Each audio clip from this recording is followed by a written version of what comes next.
Oi, sétimo ano, mais uma aula de ciências. Chegamos na nossa apostila 2, mais um módulo depois das provas aí, né? Então, a aula de hoje está na apostila 2, na página 275, e nós vamos começar o módulo 9.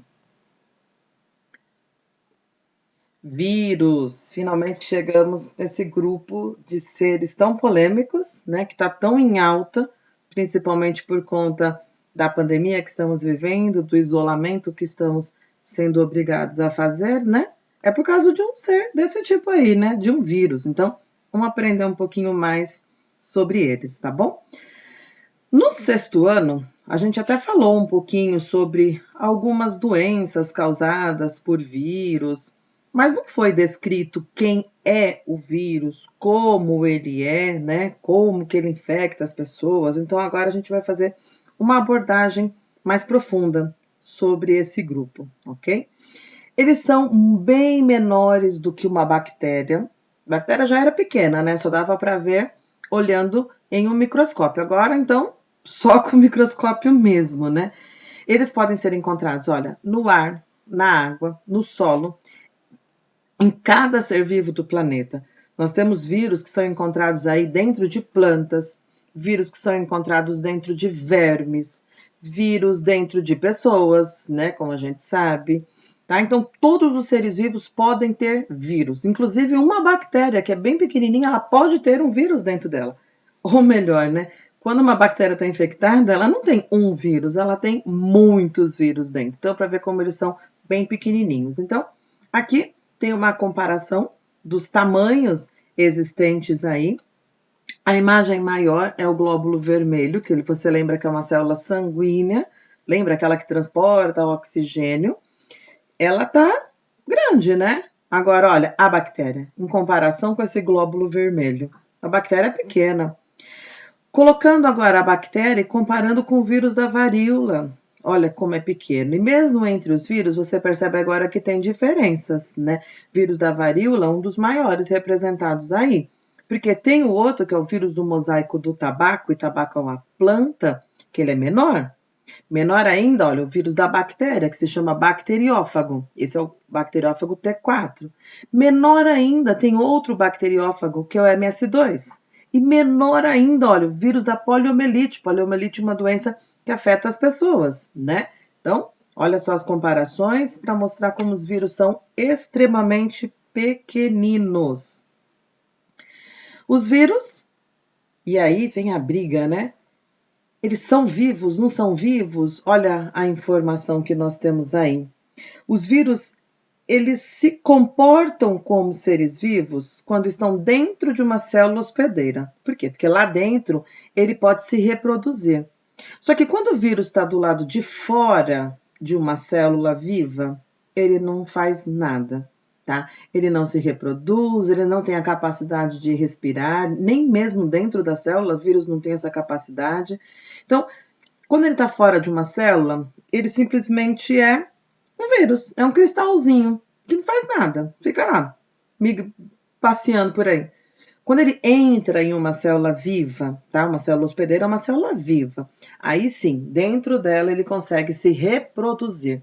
Então, quando a gente estuda os seres vivos, o grupo dos vírus fica de fora, tá? Ele não fica lá incluído nos reinos que existem, ele fica de fora. Por quê? Porque ele é diferente, né? Ele não tem todas as características que um ser vivo apresenta. Então, aqui tem uma tabelinha que compara, então, o que os seres vivos têm, né? E os vírus não.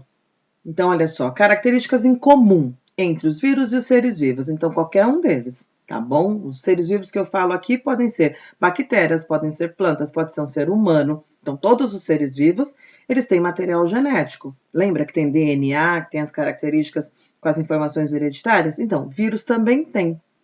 Vírus consegue se reproduzir. Opa, e todos os outros seres vivos também. Beleza?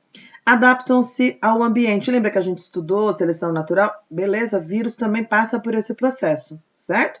Agora, olha o que só os vírus, né, apresentam como característica.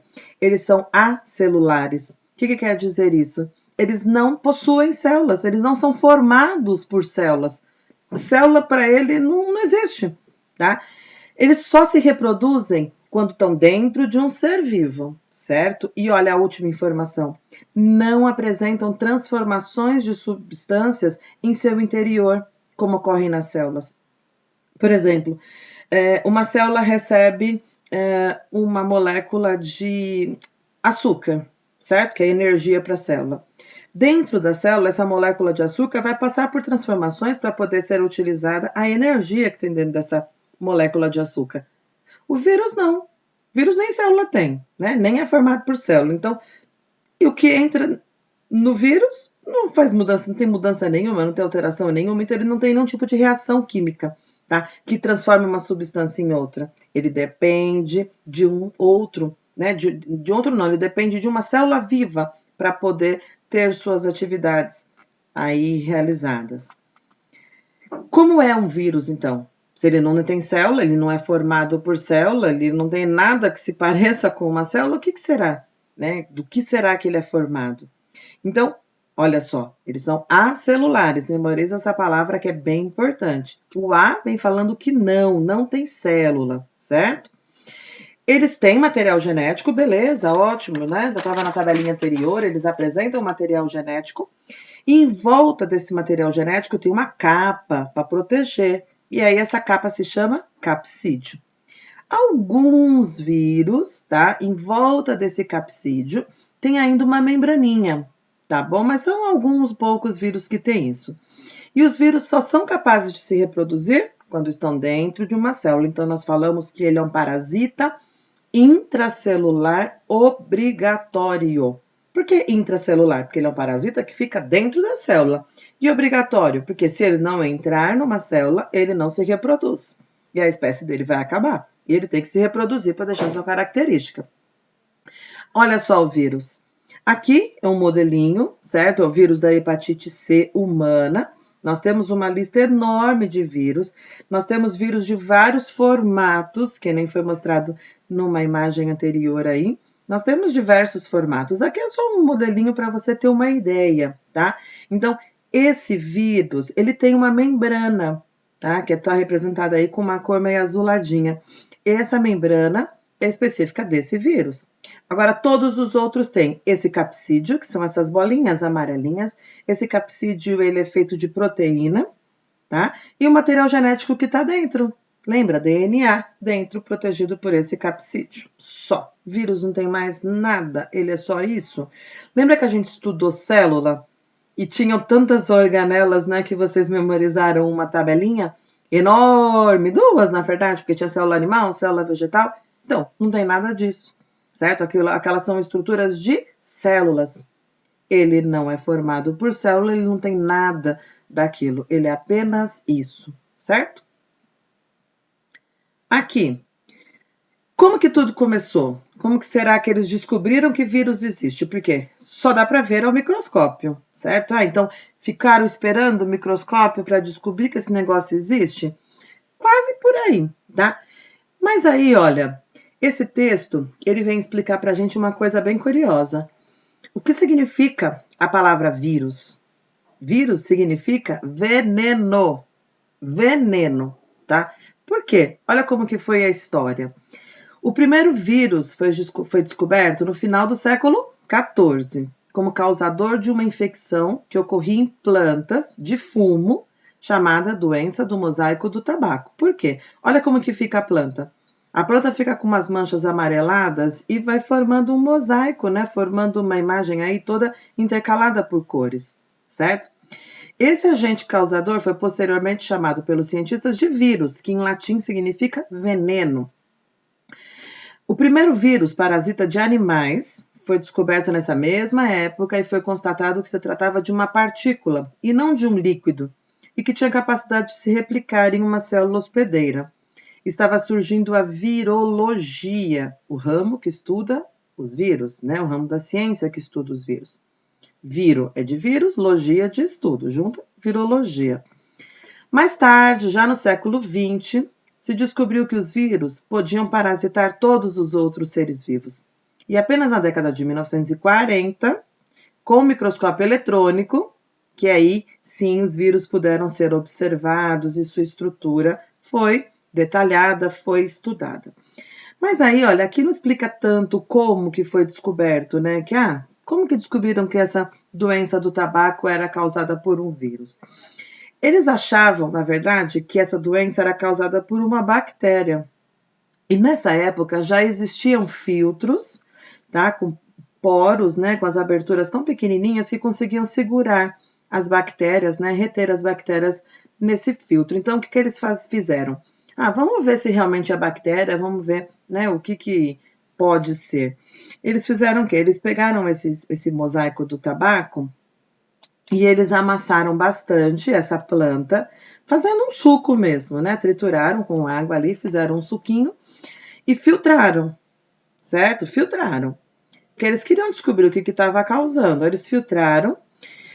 O que ficou preso no filtro, eles achavam, né, que tinha ficado preso no filtro e pegaram o líquido, até então esverdeado por causa da planta, mas um líquido que para eles estava puro, sem nada que causasse a doença. E pegaram esse líquido e espirraram em plantas que estavam saudáveis.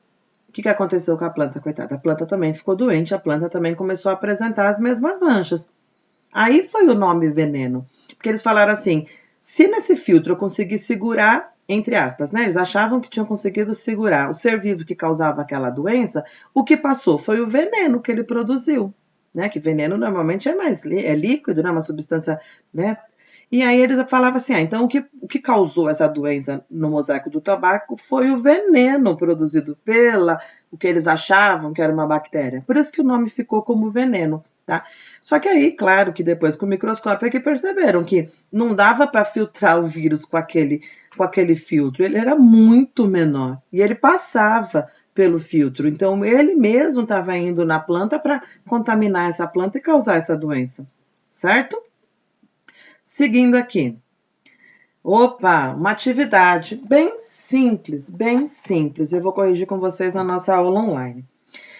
Identifique no modelo abaixo as partes do vírus bacteriófago. O que é bacteriófago? Vírus que se reproduz em bactérias. Então, ele só infecta bactérias, certo? Então, esse exercício tem muitas linhas aí, vai sobrar, tá bom? Você vai colocar o que significa a letra A. Que parte do corpinho, né, do vírus é a letra A?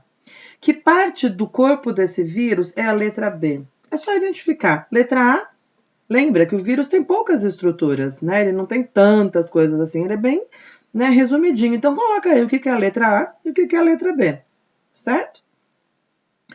Agora, qual a importância do vírus? Porque normalmente quando a gente fala de vírus, a gente lembra de doença, né? E realmente, vírus causam doenças, algumas no ser humano aí, que algumas são fatais, algumas são bem tratáveis, algumas têm vacinas. Então, só que não é só isso, tá? Nós vamos ver que tem algumas importâncias positivas também, tá bom? Então, o estudo dos vírus tem grande importância médica, tá? Por quê? Porque tem várias doenças que são causadas por eles, não é só em ser humano, tá? Existem doenças aí em diversos animais, que eu falei, tem plantas, tem todos os seres vivos podem ter vírus e podem sofrer das doenças, certo? E, além disso, algumas doenças já podem ser tratadas com a terapia genética viral, que é desenvolvida por meio da biotecnologia. O que é biotecnologia?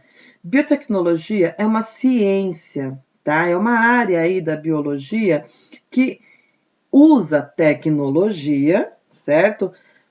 Para melhorar, para fazer com que tenha uma utilidade muito melhor para a gente. Então, eles definiram aí a Organização das Nações Unidas como qualquer aplicação tecnológica, certo? Que utiliza sistemas biológicos, então são organismos vivos ou seres derivados para fazer ou modificar produtos ou processos para um uso específico. Então, nós podemos usar o vírus para uma coisa muito boa. É o caso da terapia genética.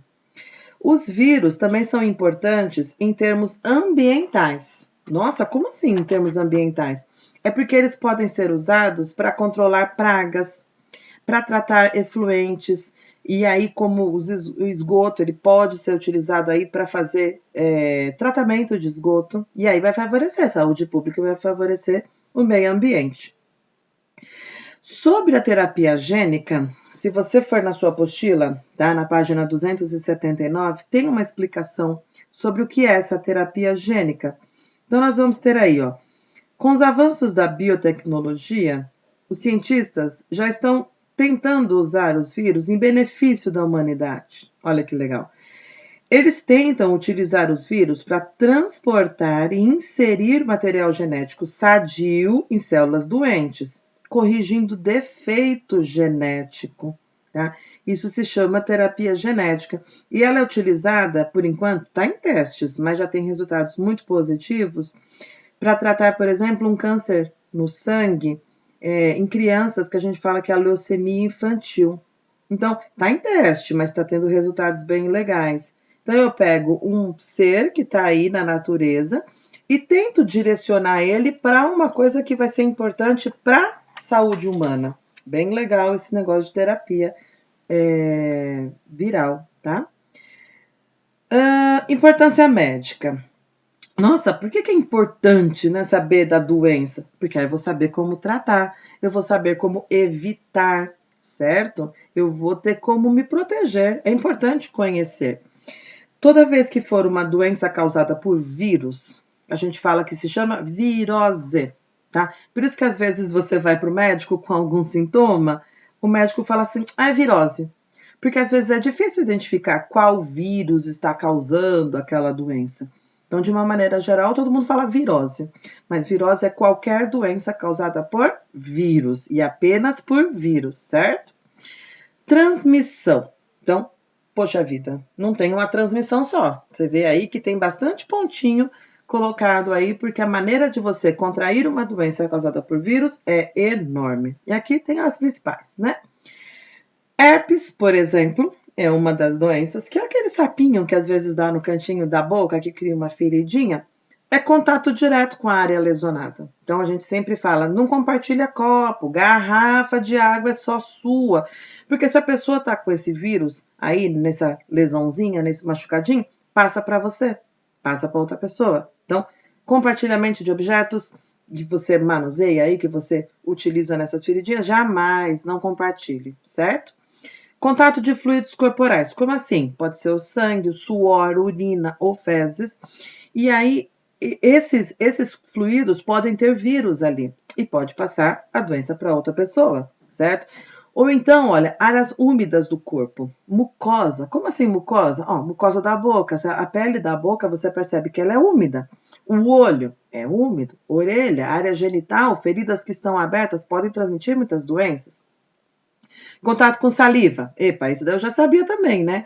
Porque às vezes você espirra, né? Ou então você tosse, aí, ó, contato com gotículas de saliva dispersas no ar. Olha as doenças que você pode pegar. Contato sexual. Nós temos uma lista também aí. Consumo de água e alimentos contaminados. Tem doença também que pode ser, doença viral que pode ser pega dessa maneira. Picada de mosquito, você já sabe, né? Tem a dengue, que é bem famosa aí, tem chikungunya, zika, febre amarela, doenças que a gente já estudou o ano passado, né? Agora, se eu sei como que é feita a transmissão, eu sei como me prevenir, certo? Então, o tratamento das doenças virais é difícil. Olha que triste. Por quê? Porque são poucas as drogas que conseguem inativar o vírus. A melhor forma, então, evitar o contato com ele, certo? Fortalecer a imunidade do corpo. Então, uma alimentação sempre equilibrada, comendo vegetais, frutas, né? É importante você estar sempre em dia com a sua imunidade. E olha, vacina. Vacina é a melhor prevenção. Se aquela doença tem vacina, é importante que você tenha tomado essa vacina. O seu corpo aprende a se defender e você pode entrar em contato com aquele vírus e você não vai pegar. Claro que você não vai entrar em contato com doenças, né? Simplesmente porque está vacinado, certo? A gente sempre se protege da melhor maneira. Mas caso ocorra e você esteja vacinado, você está protegido, certo? E aí tem uma listinha aí de doenças que podem ser prevenidas com a vacinação. Tem a cachumba, febre amarela, gripe, que agora estamos na época da campanha da gripe, hepatite A, hepatite B, poliomielite, raiva, rubéola, sarampo, varicela e varíola, certo? Só uma observação, essa raiva não é a raiva que às vezes você, né, passa aí porque fica nervoso, alguém te contrariou, não é essa raiva não, tá? É uma doença transmitida por um vírus que pode trazer sérios problemas ao sistema nervoso. É uma outra coisa, é uma doença de fato que pode levar à morte, tá bom? E a raiva é transmitida aí por normalmente mordida de animais. Então, um cachorro que está com esse vírus passa para você. Por isso que todos os anos também tem campanha de vacinação contra a raiva nos animais domésticos, né? A exemplo das doenças bacterianas, então nós já sabemos, né, de algumas medidas para prevenção de doença transmitida por bactéria, a gente vai ter as mesmas prevenções para a doença transmitida por vírus, né? Então, saneamento básico, cuidados com a saúde pública e preservação do ambiente. E no caso das doenças sexualmente transmissíveis, e você tem a AIDS, hepatite B e C e a herpes genital, porque não é só na boca, são vírus aí que podem ser encontrados em diferentes locais do corpo, o uso de preservativos é a melhor forma de prevenção, ok? Importância ecológica agora. Poxa vida, na natureza, será que eu consigo achar algo de bom para esse vírus? Oh, sem dúvida nenhuma. Tem uma área da ciência biológica, que a gente fala aí do controle biológico, a gente já estudou também, onde eu uso um ser vivo para controlar outro ser vivo que para mim se tornou uma praga, né? Esse é o controle biológico. Então eu vou partir do princípio que o vírus é um ser vivo, certo? Aqui eu vou assumir que o vírus é um ser vivo. E eu vou utilizar o vírus para controlar pragas. Perfeito. E aqui eu tenho um exemplo, olha só, que é a lagarta do cartucho do milho, tá? O milho, ele pode ser afetado por essa lagarta e aí comprometendo toda a minha plantação. Então imagina um produtor, ele faz aquela plantação enorme, faz aquele milharal gigantesco, e quando vai colher, não tem milho porque as lagartas comeram. Isso é um prejuízo muito sério. Então, eu vou tacar inseticida, que inseticida resolve. Resolve, claro que resolve, mas também é prejudicial ao ser humano. Então, não é legal usar, né, um agrotóxico. Agora, se eu colocar um vírus e o vírus matar a lagarta e só, não prejudicar planta, não prejudicar ser humano, não prejudicar ninguém, perfeito. Eu jogo o vírus, eu espalho o vírus na minha plantação, o vírus mata só a lagarta, essa lagarta vai morrer, minha plantação está segura. Ah, professora, mas e agora o risco que eu corro? Se eu comer o milho que tem esse vírus, pode comer à vontade. Esse vírus, ele só gosta de lagarta, ele não gosta de ser humano. Os vírus são muito específicos, tá? Se ele infecta a lagarta, ele só infecta a lagarta. Ele não vai infectar ser humano. Nós somos organismos muito diferentes, ele não vai infectar o ser humano, tá? Então, existe uma segurança muito grande quando é feito controle biológico com vírus. Pode ficar despreocupado. E, olha só, importância ambiental e ecológica, claro, que aqui a gente vai ter o que aqui? Tratamento de esgoto, né? Tratamento de esgoto é um problema. O esgoto eu preciso tratar para devolver essa água limpa para o ambiente, né? Então, uma das formas é neutralizar as bactérias que estão presentes ali no esgoto com vírus que matam bactérias. E, de novo, esses vírus, se eles são vírus de bactérias, eles jamais vão se preocupar com o ser humano. Então, o que eu faço? Eu vou lá na estação de tratamento de esgoto. Tem bactérias? Tem muitas bactérias ali que podem causar doenças sérias no ser humano. E coloco nesse esgoto o vírus bacteriófago, que é aquele vírus que só pega bactéria. Esse vírus vai matar bactéria por bactéria. Pronto, o esgoto pelo menos não vai mais trazer doença, tá? Agora, o cheiro, a cor, eles vão tratar de outra maneira. Mas quanto à existência de bactérias, os vírus mesmo deram conta e os vírus é que destruíram esses patógenos, né? Seres que causam doenças. E aqui a terapia genética, que eu deixei para você fazer uma leitura no final, ok? Exercícios você deve fazer, eu vou corrigir na nossa aula online. Essa aula foi bem curtinha, né? Uma aula de um módulo inteiro, nós fizemos aí muito rapidinho. Tem muito mais coisa sobre vírus, tá? Mas a gente vai terminar de falar sobre vírus no ensino médio. Lá a gente aprofunda para o 7º ano. As informações mais importantes estão aqui, tá bom? Assinale verdadeiro ou falso, né? Coloca aí F ou V para cada uma das afirmativas. Então, lê com cuidado, lê com atenção. Caso tenha alguma afirmativa que você fala, não, tem um erro aí, nas linhas que você tem aí na sua apostila, na página 280, você vai corrigir e vai escrever a frase da maneira correta, certo? E aí ficam algumas atividades para você também fazer e na aula online a gente corrigir, que são os testes, que estão na página 281, e na mesma página você tem o início da tarefa de casa, que vai terminar na página 282. Porém, a tarefinha que está na página 282, vai ser necessário fazer uma pesquisa sobre ela, tá? É legal você dar uma aprofundadinha nesse tema que é sobre o HPV. HPV é uma doença, né? Só adiantando aí, causada por vírus, que você vai com calma ler, ver o que significa, e que você provavelmente já tomou a vacina. Então é legal você se informar sobre uma coisa que acontece com você, tá bom?